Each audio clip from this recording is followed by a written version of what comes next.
Bonsoir à tous, ravi de vous retrouver sur Maritima TV. Prenez place pour le journal, nous sommes le vendredi 13 septembre. La grève chez Arcelor à la une manifestation internationale était organisée aujourd'hui partout dans le monde par les ouvriers d'ArcelorMittal. Ils demandent de meilleures conditions de travail et à Fos, on s'inquiète aussi de possibles et futures suppressions de postes. Frédéric Sanchez est secrétaire général de la Fédération des travailleurs de la métallurgie CGT, il répond au micro de Joey Temple. Mittal, dans les 10 dernières années, c'est 314 décès. C'est-à-dire 314 salariés qui sont morts sur le travail, plus tous ceux qui sont accidentés, handicapés, etc. Donc on a besoin de réels investissements pour sécuriser les entreprises, mais surtout sécuriser la vie des salariés. Et aujourd'hui, force est de constater que, d'ailleurs, le site de Fos a dénoncé, continue à dénoncer. D'ailleurs, il y a y compris des procès en justice par rapport à ce qui devrait être fait sur le site de Fos pour sécuriser l'emploi, notamment sur les questions environnementales. On voit qu'il n'y a rien qui est fait, malgré les engagements de certains. Et d'un Mittal qui continue à mettre pression pour toujours plus d'argent public, réduction des prix énergétiques, pour freiner la décarbonisation de certains sites qui mériteraient aujourd'hui d'être vus en profondeur, vu les conséquences que ça entraîne pour les salariés sur les sites, mais pour y compris les habitations qui sont aux alentours de ces sites. Donc on voit bien qu'il y a un enjeu pour l'emploi et les industries, mais un enjeu pour tout le territoire. De son côté, ArcelorMittal explique, je cite, se donner comme priorité de protéger le site et les personnes qui y travaillent. Bonne nouvelle, en revanche, pour nos porte-monnaies, la hausse des prix s'assagit. Les prix n'ont augmenté en août que de 1,8% sur un an en France. C'est ce qu'indique l'Institut national de la statistique et des études économiques, ce qui confirme le retour de l'inflation sous le seuil symbolique des 2% pour la première fois depuis 3 ans. C'est donc notoire après avoir atteint 2,3% sur un an en juillet. La progression de l'indice des prix à la consommation s'est donc modéré en août du fait d'un très net ralentissement des prix de l'énergie d'après l'INSEE. Enseignement à présent au collège Camille Claudel de Vitrolles. La rentrée est difficile, on vous en parlait hier, surtout pour les parents d'élèves qui viennent d'apprendre que leurs enfants devront se passer de 2 professeurs de français et de 2 professeurs de mathématiques. À l'exception d'un congé maternité, on ne connaît pas la durée des absences, ni même s'il y aura des remplacements. Pour les parents, passés les premiers instants de stupéfaction, l'heure est désormais à la mobilisation. Et avec le soutien de la FCPE 13, eh bien, ils se sont rassemblés hier en fin d'après-midi devant les grilles de l'établissement. Ils envisagent même de remplacer les professeurs absents. On écoute à ce sujet 2 d'entre eux, Virginie Toussaint et Nicolas Floquet, au micro de Michel Montagne. Ma fille en 5e n'a pas de professeur de mathématiques parce qu'elle part en congé maternité et ne sera pas remplacée et ne sera de retour qu'à partir du mois de janvier. C'est des choses qui étaient en plus anticipables parce qu'on a par exemple une personne qui part en congé maternité. C'est quelque chose qu'on sait quand même en avance, donc qu'on ne trouve pas de solution en 9 mois, je ne comprends pas. La principale nous dit qu'elle a signalé au rectorat, mais qu'il n'y a personne qui peut venir prendre les postes disponibles, qu'il n'y a aucune solution qui peut nous être apportée. Alors on essaye, nous, en tant que parents, de proposer des solutions, de partager des cours, pour qu'on puisse au moins assurer le minimum, même si ce n'est pas à nous de le faire, mais qu'il n'y ait pas le néant, qu'il y ait au moins quelque chose à proposer aux enfants. C'est-à-dire partager des cours, pas les parents qui assument des cours quand même? Franchement, on est beaucoup à être pour ce genre de choses, parce que quitte à ce que les enfants n'aient aucun enseignement, on se dit qu'assurer nous-mêmes le minimum, c'est déjà mieux que rien. Et encore, faut-il que tous les parents soient en capacité de le faire. C'est pas non plus donné à tout le monde de se mettre dans la peau d'un professeur. On vous a donné des échéances, vous allez être reçus? Non, il n'y a pas de solution en fait. La réponse qu'on nous a donnée, c'est je n'ai pas de solution. Si, on nous a proposé de passer des concours pour devenir professeur. Avec le soutien de la FCPE 13, les parents d'élèves envisagent d'entamer une procédure devant le tribunal administratif pour manquement à l'obligation de service public. Rentrée sous haute surveillance au campus universitaire Colbert à Marseille. C'était il y a 1 an, souvenez-vous. L'insécurité était telle aux abords de cette fac, près de la halle Puget, dans le 1er arrondissement, que le président de l'Académie Aix-Marseille envisageait de délocaliser les cours. Une présence policière avait alors été mise en place. Cette année, cette présence se poursuit, mais la situation a-t-elle vraiment changé ? Reportage signé Bérénice Vazac. Sur l'esplanade de la Halle Puget, des visages souriants, les étudiants reprennent les cours encadrés par la police. Une présence qui rassure, mais le constat reste le même pour les étudiants. Les trafiquants de stupéfiants ne sont pas partis bien loin. Des fois, ils se posent même juste là sur les escaliers. Franchement, ils ont aucune honte, mais ils se cachent pas, quoi. Et vous vous sentez comment par rapport à ça ? Moi, ça me dérange pas plus que ça, tant qu'ils viennent pas me voir, tant qu'ils nous approchent pas. Globalement, ça va, même si je pense qu'on pourrait se passer de la présence de certains individus, notamment relatifs au trafic de drogue. Ils sont où exactement ? À 10 mètres de nous, quoi. Pas super agréable pour réviser, pour travailler, quoi. Et cette présence est aussi constatée par d'autres habitants du quartier. À quelques centaines de mètres, ce gérant d'un local est préoccupé. Il préfère garder l'anonymat. Quand on a investi en tout cas dans ce quartier, le quartier n'était pas comme ça. Clairement, il s'est transformé. Mais la population, on le voit, elle reste 6 mois. Parce qu'au bout de 6 mois, quand la nuit on ne peut pas sortir, parce que c'est l'insécurité, quand ça tire, on entend les tirs le soir, c'est pas un environnement sain. Malgré un sentiment d'insécurité, donc, plusieurs riverains nuancent, ils soulignent une amélioration. De son côté, la préfecture de police déclare poursuivre les stratégies de pilonnage sur le secteur. Au total, aux abords de la fac, ce sont 80 interpellations liées au trafic de stupéfiants qui ont eu lieu depuis le 1er janvier 2024. Une marche blanche en hommage à Sokaina à Marseille. Demain, victime collatérale du narcotrafic, la jeune étudiante de 24 ans a été tuée le 10 septembre 2023 par une balle qui a traversé le mur de sa chambre dans le quartier Saint-Is. Un mineur de 16 ans a été mis en examen pour assassinat dans cette affaire initiée par le collectif des familles. Cette marche, on vous le rappelle, est prévue donc demain à 15h entre la Joliette et le Palais de Justice.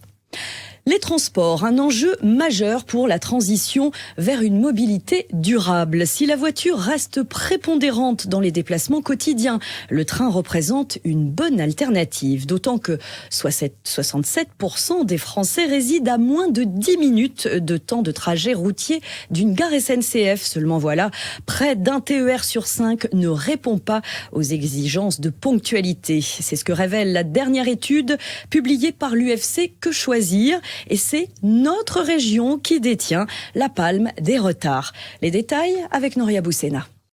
Nos trains régionaux ont atteint en 2023 un taux de ponctualité de 84,7% contre 93,2%. Pour les TER bretons en tête du classement, 26% de nos trains n'arrivent donc pas à l'heure. C'est 6 points de plus que la moyenne nationale. Face à la polémique, la région Sud s'est justifiée.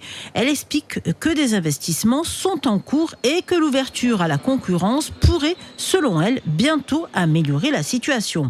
Autre problème pointé par l'UFC Que Choisir, la faible pénalisation des retards et perturbations. L'association appelle les pouvoirs publics à enfin agir pour améliorer la situation en renforçant les incitations à la qualité pour les transporteurs et en prévoyant une indemnisation systématique des consommateurs victimes de retards récurrents. La route a encore tué dans notre département. Un dramatique accident a eu lieu tôt ce matin aux alentours de 5h30 au niveau de la bretelle d'un échangeur sur l'autoroute A8 dans le sens Lyon-Nice, dans le secteur de Coudoux exactement. Un poids lourd et un 2 roues sont impliqués. Le conducteur du 2 roues est décédé. Une dizaine de pompiers ont été mobilisés sur place. Un plaisancier verbalisé sur nos côtes. C'est ce qu'on apprend aujourd'hui après la saisie de thon rouge braconné le 14 août dernier dans le port de Carie. Une nouvelle infraction a été relevée le 6 septembre dans le cadre d'une mission de contrôle à l'embouchure du Rhône. Les agents de l'unité littorale des affaires maritimes ont procédé à la verbalisation d'un pêcheur de loisirs pour défaut de marquage d'un thon rouge de 45 kilos. La préfecture rappelle que le thon rouge est une espèce dont la pêche est strictement réglementée aux fins d'en assurer la préservation des stocks. La pêche du thon rouge est particulièrement contrôlée par la Commission européenne qui délivre des quotas par pays et chaque capture doit ainsi être baguée immédiatement. Vous l'avez sûrement constaté si vous vivez à Marseille et pas seulement. Le vent a soufflé fort toute la journée. Les rafales ont grimpé jusqu'à 90 km/h dans la ville. Par mesure de précaution, la municipalité a d'ailleurs fermé tous les parcs et jardins dès 14h cet après-midi. Conséquence, du côté du parc Longchamp dans le 4e arrondissement, certains habitants ont été obligés de changer leur plan en début d'après-midi. Écoutez Stéphane, Nicole, Olivier et Lana au micro de Bérénice Vazac. On a les gardiens qui nous ont rejoints et qui nous ont demandé de rejoindre la sortie parce que tous les parcs de Marseille étaient fermés. Ça arrive et puis on respecte les décisions. Après, on s'adapte et puis c'est vrai que le vent chasse les nuages, alors au moins on a la chance de ne pas avoir la pluie. C'est pas désagréable non plus, voilà. Comment vous vous adaptez au vent, vous Vous voyez, je me couvre et j'affronte. Et par contre, quand il y a beaucoup de vent, je perds l'équilibre. Ça vient d'un coup comme ça, c'est assez particulier. Je suis plus avec des activités d'intérieur et quand je sors de chez moi, bien souvent je remonte pour me remettre un gilet ou un blouson. On essaie de s'attacher les cheveux, bon c'est pas prévu parce qu'avec le vent les cheveux s'envolent, mais bon, on fait avec. Et une bonne nouvelle tout de même, si vous avez bataillé avec le vent toute la journée, ça devrait se calmer à Marseille, mais pas forcément à l'ouest de l'étang de Berre. C'est ce qu'on verra dans le bulletin météo juste après ce journal avec les prévisions de Paul Marquis, notre partenaire de la météo du 13. On passe au sport avec du football pour commencer. L'heure de la reprise a sonné pour l'Olympique de Marseille. Et oui, la trêve internationale de septembre est terminée et le championnat de Ligue 1 peut reprendre ses droits. Demain à 17h au stade Vélodrome, l'OM accueille son voisin de l'OGC Nice dans un match important à plus d'un titre. Il se joue face à un concurrent direct à domicile, là où les Olympiens n'ont pas gagné pour l'instant, et en plus dans le cadre des festivités des 125 ans de l'OM. Autant de raisons pour Geoffrey Kondogbia de briller devant les supporters. C'est un peu de tout. Je pense que c'est un mélange un peu de tout. Il faut être excité parce qu'on joue, on va jouer sûrement dans un vélodrome plein. Et il faut toujours se mettre en tête qu'on est des privilégiés, ça c'est la première chose. Il faut aussi garder son calme parce que pour jouer un match de foot, il faut être calme, serein, voire juste.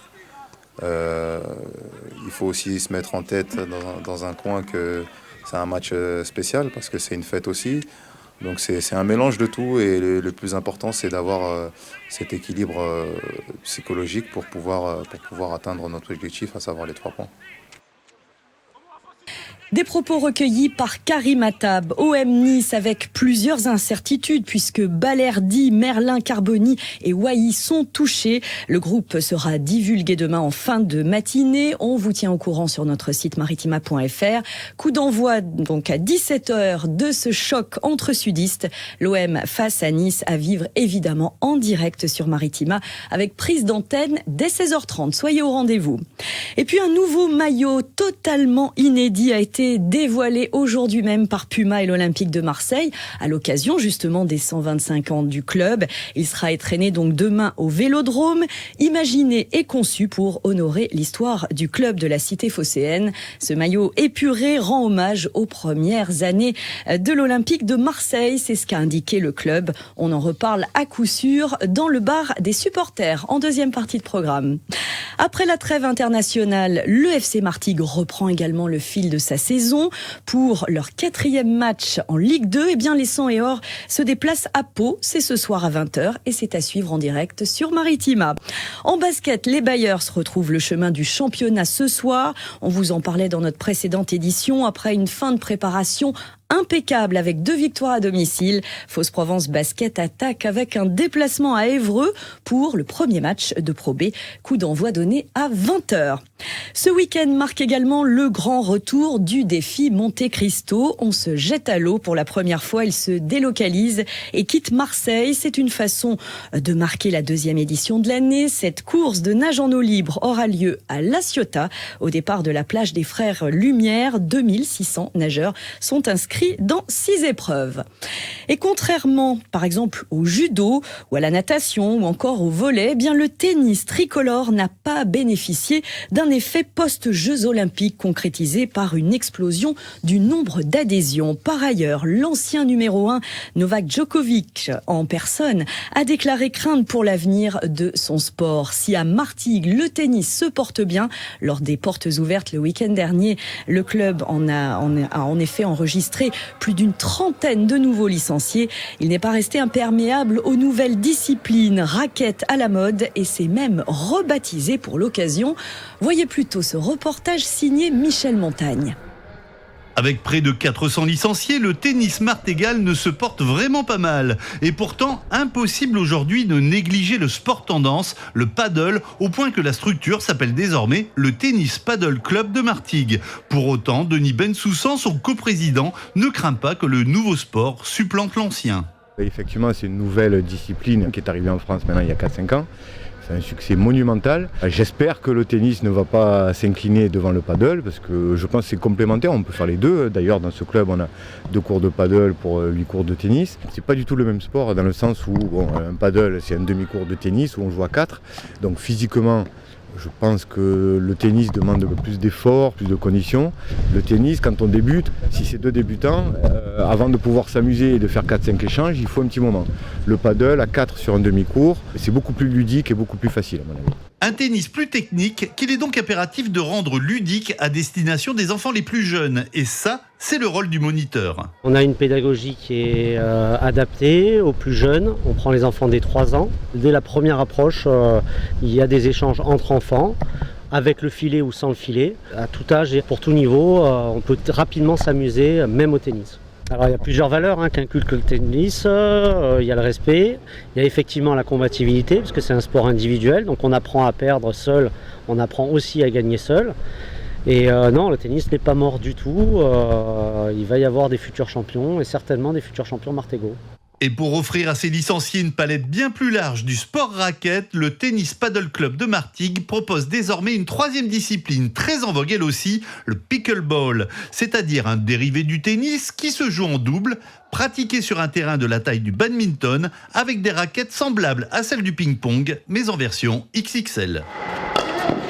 Si vous êtes intéressé par la pratique des raquettes, qu'elles soient de tennis, de padel ou encore de pickleball, eh bien, rendez-vous demain à la rencontre des assos, c'est à la Halle de Martigues, et puis dimanche pour la 2e journée portes ouvertes au Tennis Padel Club de Martigues, situé, on vous le précise, derrière le multiplex Le Palace, où des initiations vous seront d'ailleurs proposées.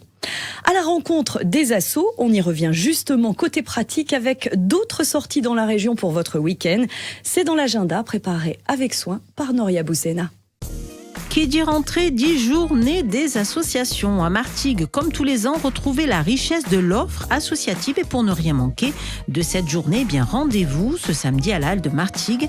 Alors cette année, le thème de la journée à la rencontre des assos sera ludique et familial, avec la présence de près de 130 associations martigales dans de nombreux domaines, sportifs, culturels, artistiques ou bien encore humanitaires. Le tout accompagné d'animations avec des initiations, des temps d'échange et de parole. Vous pourrez vous restaurer sur place à la rencontre des assos, c'est de 10h à 18h, sans interruption à la Halle de Martigues. Théâtre, suspension, danse et musique, le festival C'est ma rue est de retour samedi à Port-de-Bouc. Une journée de spectacle gratuit dans les rues de la ville, entièrement dédiée aux arts de la rue. L'occasion pour le théâtre Le Sémaphore de lancer la nouvelle saison. Et bien pour cette 5e édition, le théâtre vous donne rendez-vous dès samedi 15h dans la cour de la mairie sur le cours Landrivon, le port Renaissance, la place Lazarino et sur le parvis du Sémaphore. 5 spectacles vous sont proposés. On peut citer Tempête du collectif du Prélude ou bien encore Prélude de Kader Atou de la compagnie Acro Rap avec une dizaine de danseurs professionnels hip-hop de la région. Toute la programmation est à retrouver sur le site du théâtre Sémaphore de Port-de-Bouc. Courir ou marcher pour vaincre le cancer du sein. Odyssea fait son retour à Marseille. Le parc Borély accueille ce week-end Odyssea. C'est une course caritative dédiée à la lutte contre le cancer du sein. Cet événement, qui s'inscrit dans le cadre de la campagne nationale Octobre Rose, réunira des milliers de participants pour un moment de solidarité et de mobilisation en faveur de la recherche. Alors l'ouverture du village se fera ce samedi à 14h. Yoga solidaire, retrait des dossards et dimanche, course de 1 km pour les enfants, 5 km pour une course et marche non chronométrée pour les adultes. Sourire, convivialité, partage et solidarité seront au rendez-vous. Et charge à vous de bien vérifier si les événements en plein air sont maintenus compte tenu des fortes rafales de vent annoncées. Plusieurs manifestations en ont déjà fait les frais de ces mauvaises conditions, comme Fête du Sport à Istres ou encore la soirée blanche à Carry, les Teens Day à Miramas qui sont annulés. Le vide-grenier de Massanes est quant à lui reporté, notez-le, au 22 septembre. C'est la fin de ce journal. Merci de l'avoir suivi. Tout de suite, la météo, la suite du programme. Excellent week-end à tous et à la semaine prochaine.